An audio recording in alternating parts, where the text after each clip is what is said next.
What a great way to celebrate my birthday, being here in Tampa. I am so grateful to Jose for that wonderful introduction. He's an incredibly talented chef, but more than that, I have to say he's a humanitarian. He just came back from Haiti once again, where he goes periodically to help feed people. He's been doing it ever since the terrible earthquake, going to help people in remote villages. And he does that all over the world when it comes to making sure that there are clean cook stoves so that people can cook, primarily women and children, without fear of getting sick from inhaling all the smoke. I enlisted Jose's help when I was Secretary of State on the Clean Cook Stoves Initiative. And as you heard, he's also a proud immigrant. And he is standing up to Donald Trump's anti-immigrant rhetoric. And he's doing it in a very courageous way because he sacrificed his business.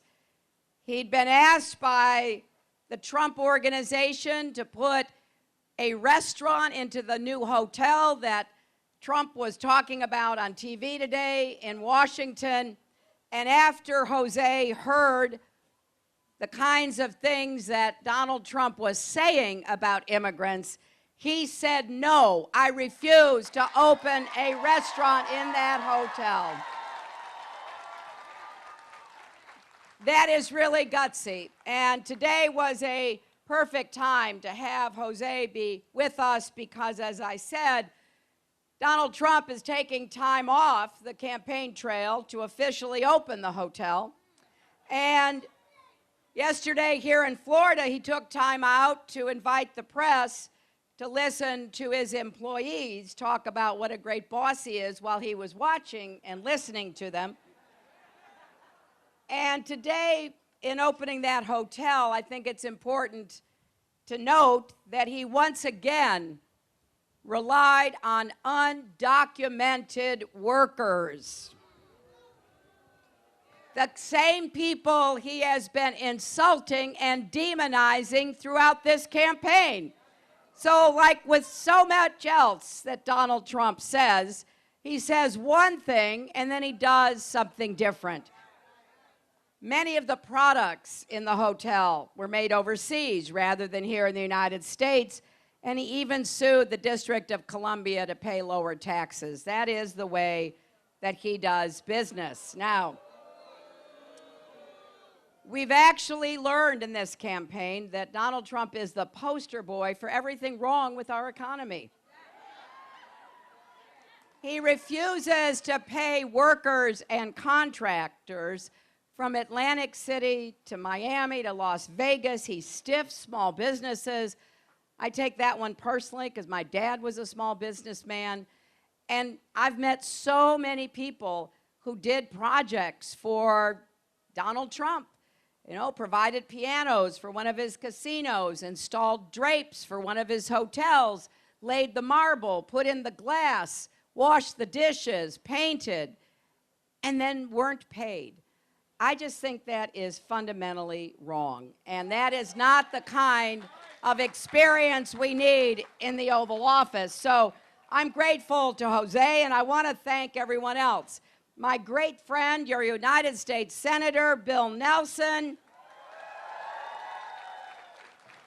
Congresswoman Kathy Castor, Mayor Bob Buckhorn, who's here with his two daughters, Governor Charlie Crist, soon to be Congressman Charlie Crist. I have to say we've got two great candidates here, David Singer, candidate for the House of Representatives, and Rena Frazier, another candidate. And we have the great talent of Angela Bassett with us today. So, my friends, here's the advice that I got. It is a beautiful day in Tampa, but it's warm. And some of you have been here a while, right? And I'm watching the flags. So long as they're waving, I know there's a breeze. If they stop waving, I'm really going to cut this short. But let me start by thanking you for being here. And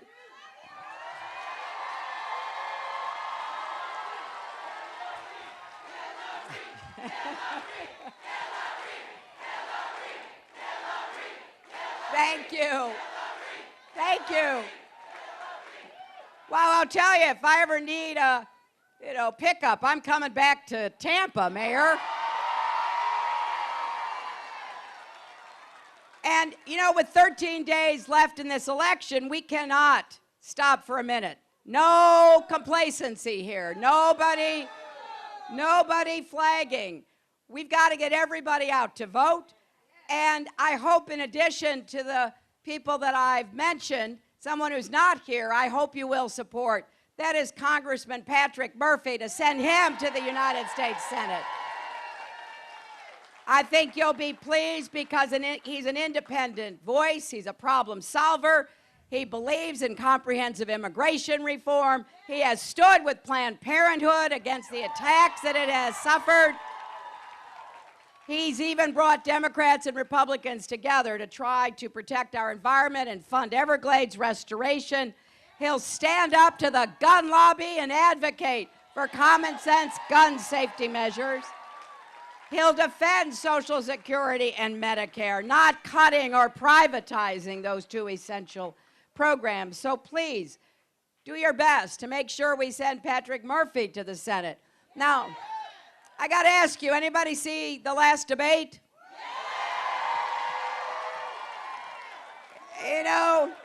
I have now stood next to Donald Trump for 4.5 hours, proving conclusively I have the stamina to do the job.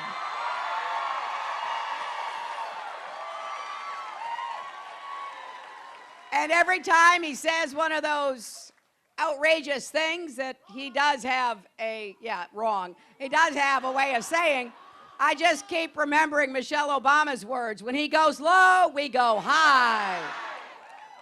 But I got to say, he said something in the last debate we've never heard from anybody running for president. He basically said that he's not sure. He refused to say that he would respect the results of the election.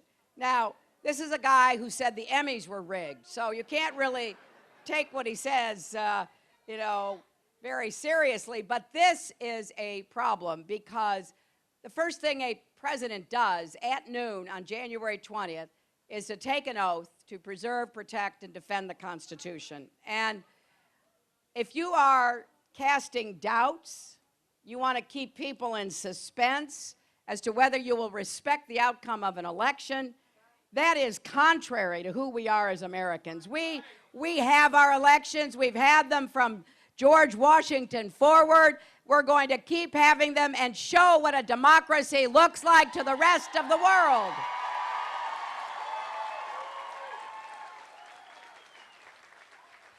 I believe strongly that the American people are going to reject this dark, divisive vision of America. And it's happening, my friends.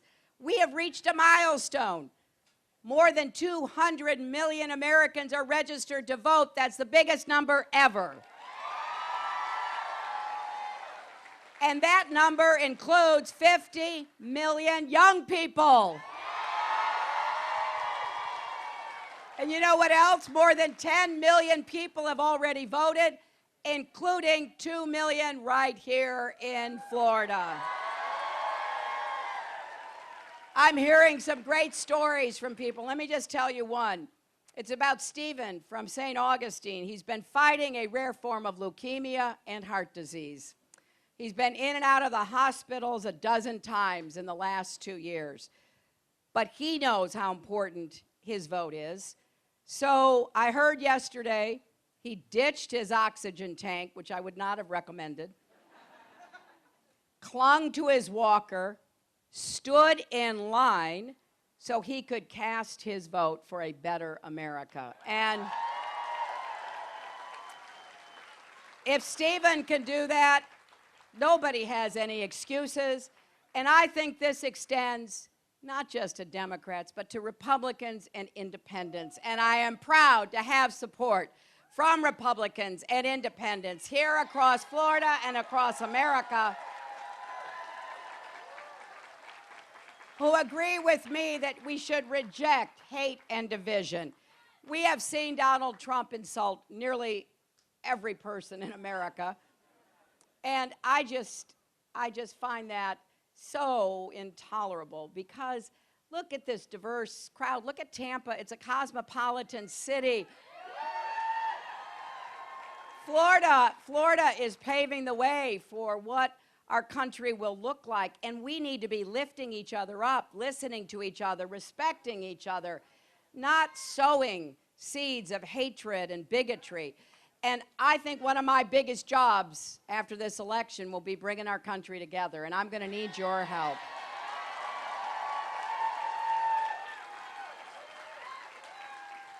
Here, we're going to get the economy working for everybody, not just people at the top with new jobs and infrastructure. That rail, that system, Bob, that you want, we're going to get it because it would help you so much. Think of the people we'd put to work.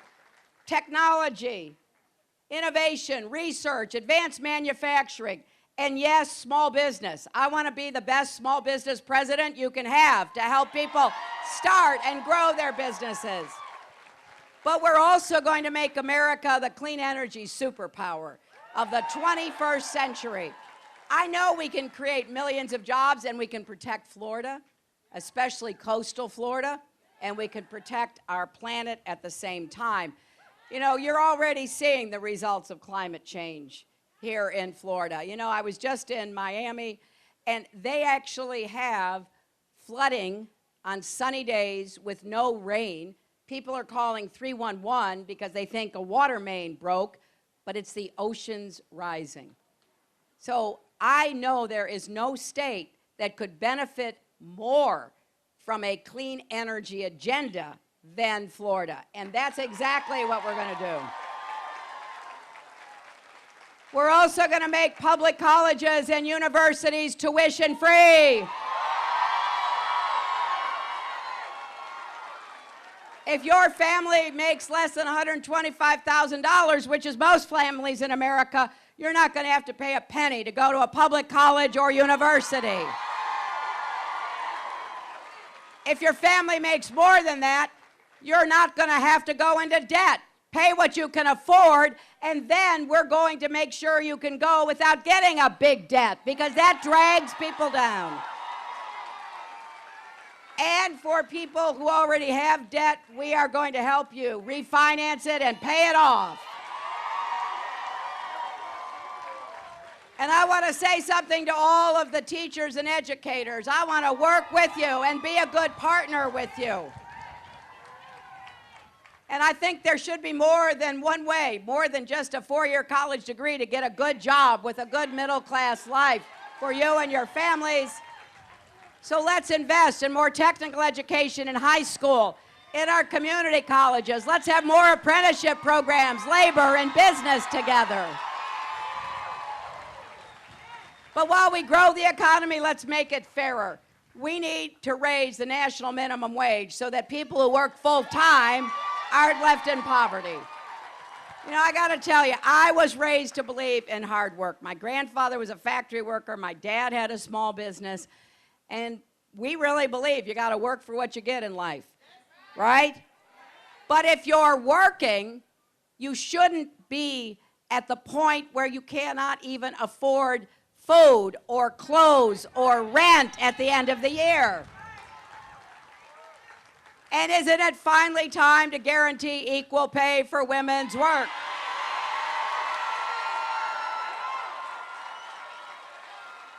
You know, this is not just a women's issue, this is a family issue. If you've got a mother, a wife, a sister, or a daughter working, it's your issue. And unlike my opponent, we're going to ask the wealthy, the millionaires and billionaires, to pay their fair share, because We're going to close the loopholes and make sure no multimillionaire ever pays a lower tax rate than a nurse or a teacher or a police officer or a firefighter. And I will not raise taxes on anyone making less than $250,000 a year. So when you go to the polls, vote to grow the economy, more jobs with rising incomes, vote to make the economy fairer. And compare that with what my opponent has proposed. He really believes if you give trillions, that's trillions with a T, trillions in tax cuts to the wealthy, millionaires, billionaires, big corporations, everything will trickle down. Now, we know that doesn't work. We've seen it. And it's pretty rich coming from a guy who claims to be so rich who hasn't paid a dime in federal income taxes in 20 years. He says not paying taxes makes him smart. Well, I don't know how smart you have to be to lose $1 billion in 1 year. And besides, what kind of genius loses money running a casino, for heaven's sakes?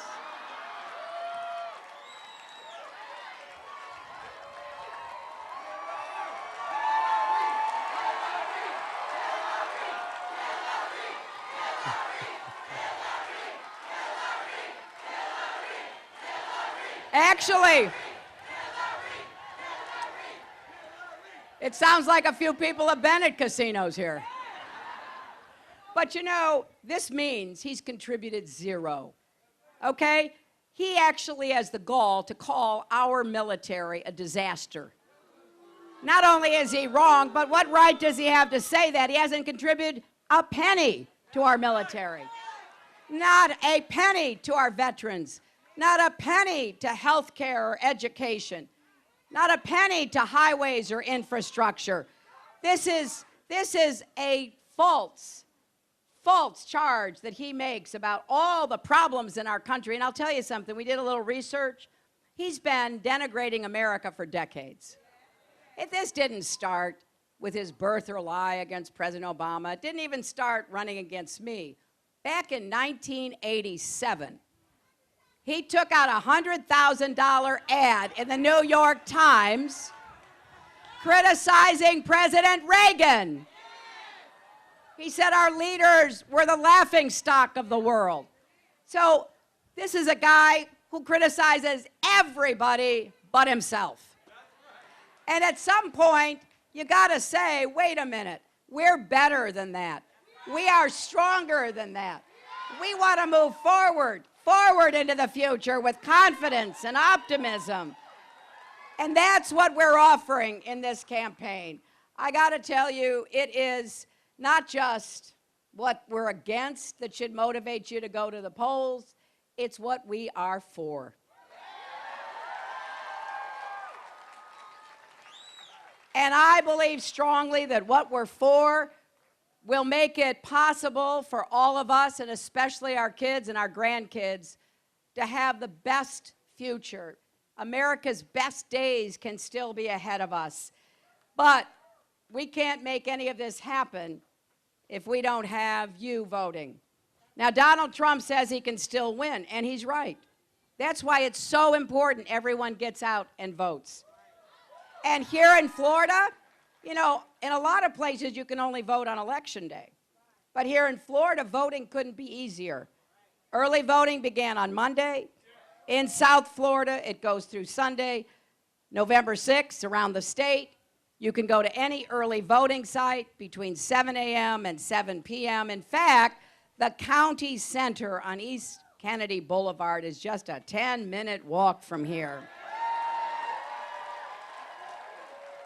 You can go vote right after this event, and we'll have staff ready to help you get there. And you can go to iwillvote.com to confirm your polling place and make a plan to vote. But I also hope you will volunteer these last 2 weeks. We're reaching out to everybody, so go to hillaryclinton.com and sign up to volunteer. Take out your phone and text JOIN, and that is 47246. We can use you. We're making millions of phone calls in Florida. we're knocking on, maybe by the time we finish, millions of doors. We don't want anybody to be left out or left behind, because on January 20th, America will have a new president. Now, I gotta say, to you that, change is inevitable in life, right? And so the real question is, what kind of change are we going to have? And I want you to talk to anybody you know who's either thinking of not voting or maybe thinking of voting for my opponent. No, I'm serious. I'm serious. After this election, if I'm fortunate enough to be elected, we're going to reach out to everybody, right? And ask the people you're talking to what kind of change they really want, because I don't think most Americans want the kind of divisive and dark change Donald Trump is offering.